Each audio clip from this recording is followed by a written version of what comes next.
You know, a lot of challenges in the beginning is figuring out, we've got this amazingly vast, highly respected, you know, highly followed, very well-read property. How do you bring that to a game and do it justice? There are so many different things within the books that were clearly had to be a certain way. There was so much strife about whether we were going to do Tom Bombadil at all, and the conversation about, well, Tom Bombadil wasn't in the movies, and there's a reason why it was cut. We had a very strong belief on what we thought was going to make this story great. It's such a long road to get to where we are today, and there are so many different things that I can look at now and say, that was definitely the right decision, and Tom Bombadil was definitely the right decision. So at launch, it was, you know, we had 8 regions.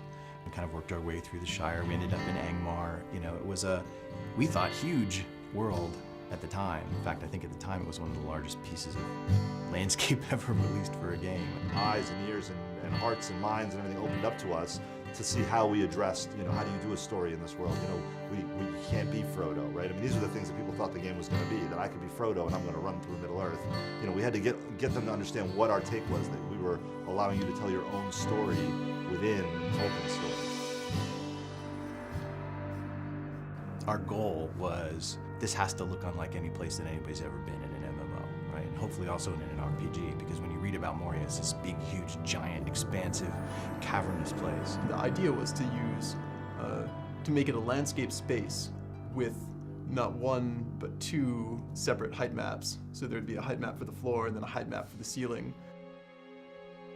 That was something we'd never done before, doing the vast landscapey interior dungeon.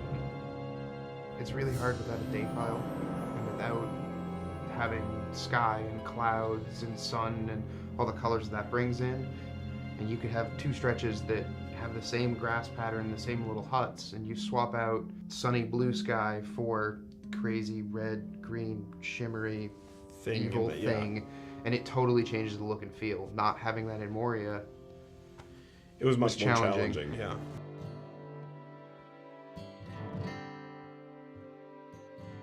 Our primary goal was to, how do we take this amazing game that people love once they get in it, but that there are some basic barriers to entry, like the subscription-only experience, and how do we reinvent what we have so that it retains all of its, you know, grand and glorious nature while addressing an audience that's much bigger. We are standing on a mound of content that is, you know, almost 10 years old, going back to when we first started early development of the Turbine. I think it's a credit to the early architects of the game that we're able to, you know, continue to add on to it and grow it and do remarkable things. Coming into Rohan, we have a totally new space. We have a totally new way of playing across it. And I think that being able to go out onto these vast plains and ride your war steed and challenge these, you know, mounted bands of marauders, I think we've come to a whole new chapter in Middle-earth. This is where the War of the Ring begins. At a high level, we're sort of, the training wheels are coming off, we're out of Eriador, we're east of the Misty Mountains, into the very epic, action-oriented portion of the fiction. And being able to tell that story is extremely exciting. Lodge has grown and gotten stronger over 5 years, which is a huge testament to this game and to this team. You know, the team has grown, the game has grown. We're not slowing down, if anything, we're speeding up. It's going to be a fantastic 2012.